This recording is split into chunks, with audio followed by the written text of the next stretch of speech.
In December 2005, a British oceanographer published a number that frightened people. 5 crossings, decades apart. Draw a line through them, and the current had slowed by 30%. Put a line round the world at the latitude of northern Britain, and it runs through Labrador. One is mild and wet. The other freezes solid, 17 degrees apart in January. Almost half of that gap is a mountain range in Colorado, throwing a standing wave across the continent.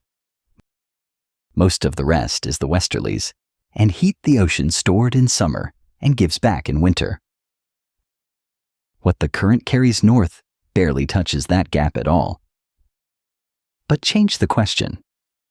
Ask why Europe is warm for its latitude at all, and the ocean answers for 5 degrees of it. 2 questions, 2 answers. Most of what you read merges them and picks whichever suits. This is the ocean we are talking about. One basin, pole to pole, and everything here happens inside it. For a century and a half, the picture of it was a river in the sea.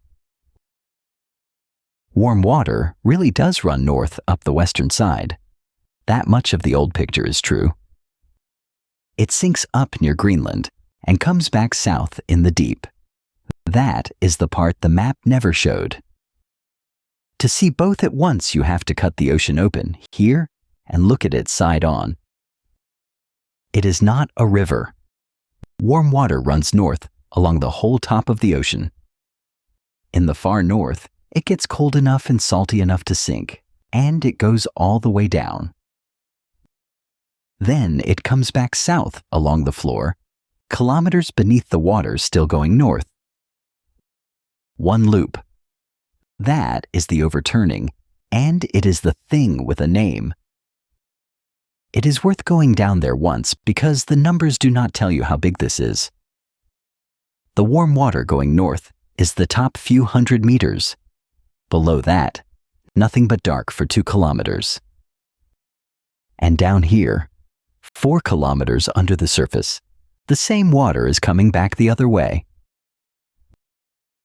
One more thing about the water down there, because it changes how you think about it.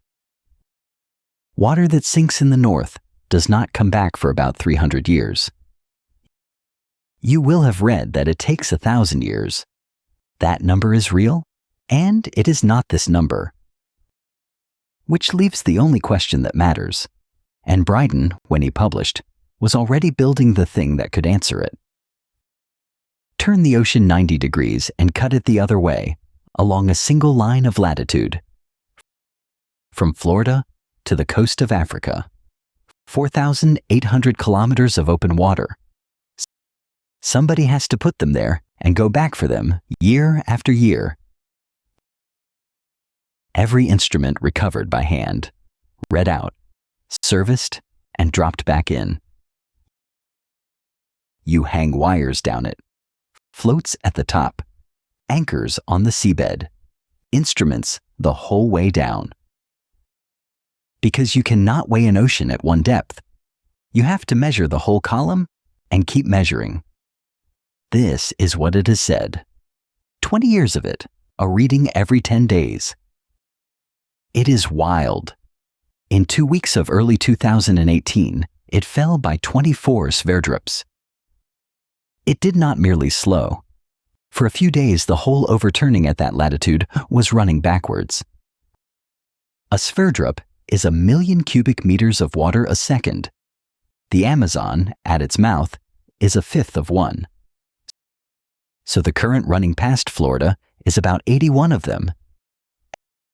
Every river on Earth put together is 1 and a bit.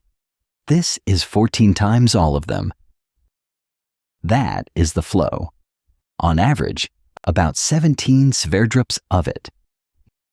Now put that 30% back on it. Inside its very first year, the array swung from 4 Sverdrups to nearly 35. The instrument he built told him he had been reading noise. In 2015, he wrote that up himself. And underneath the noise, it is falling. almost one Sverdrup every decade, and that is a real signal. Now the line everybody has read about, 1 Sverdrup a decade against 6.5. The headlines draw the steep line through the shallow data. The studies behind those headlines are not silly.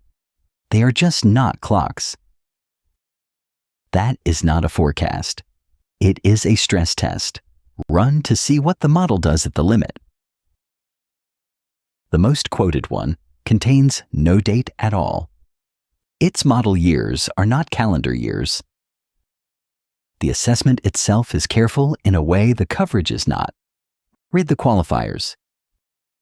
It grew more confident the current will weaken and less confident that we have seen it weaken. And under every published scenario, Europe still warms, just more slowly than it otherwise would. So what is actually at risk? Not a frozen Europe. Start with the coast of America.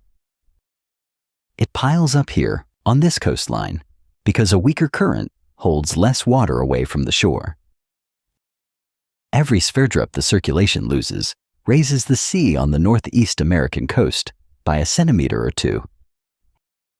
And the rain moves, not everywhere, and not by a little, but the confidence differs sharply by claim.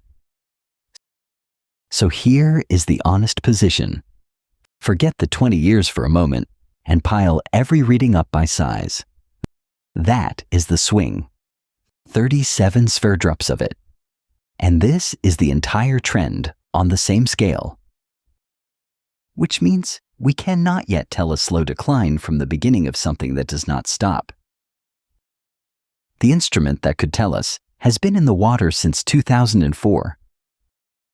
It is still down there, still reading.